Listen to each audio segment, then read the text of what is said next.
And to some degree, Chris said something very powerful.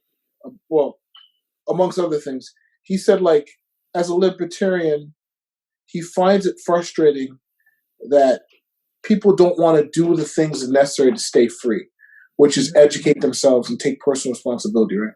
I think that's what this whole thing works. So, for example, we in North America, right, we are privileged to live in the richest, most opportune times in human history, right? Absolutely. Health is not death by diarrhea and malaria and all not a reality for us. Wiping us up. That's a bad way to go, diarrhea death. Huh? But there's a significant portion of the population of the world, that's how they die. Kids are being wiped out by diseases that we just take a little swig of Pepto-Bismol and we keep going. Good to go, and so part of living in this rich, opulent society, right, where our drinking water, our toilet water is other people's drinking water, right?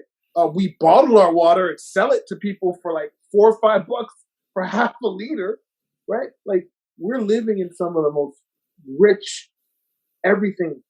Access to the word you're looking for is decadent. Decadent. Access to information. But people look at that and think, oh, that's just the norm. It's like, no, it hasn't been like this for thousands of years. Yeah. And so people should take this time when you live in this rich environment to be self-informed, to think, to read 1984, right? Don't watch the movie, read the book, right? And if you can find an old copy, read the old copy before they get in there and start taking stuff out because culture is appropriate, right? Like, we should, as an individual, educate yourself, right? As an individual, just ask questions and hear and listen, right? Like, everybody here, I hear you all saying, like, you kind of took a look at what was happening and you stepped back and was like, whoa. Yeah. Doesn't sound right. And so something triggered in your mind, critical thinking, it doesn't sound right. It doesn't sound genuine. Let me pause on listening to that and let me find other places of information. Somebody mentioned earlier about the CBC and different news.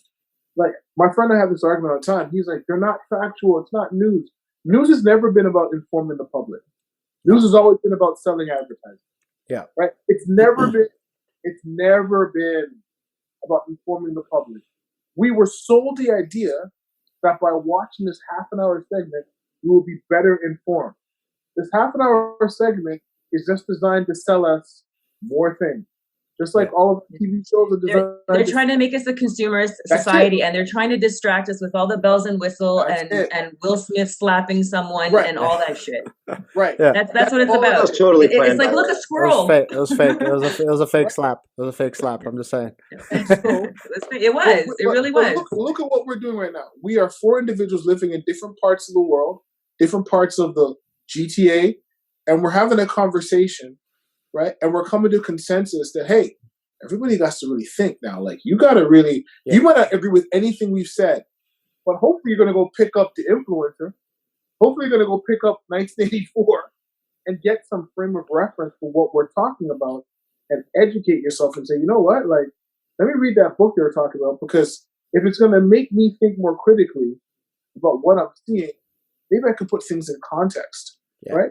If you're going to listen and hear people talking about the prime minister and and you're like, well, who's Goebbels? Who are these? What's propaganda? Who are these people who make it their life's work to influence people and get people to do things?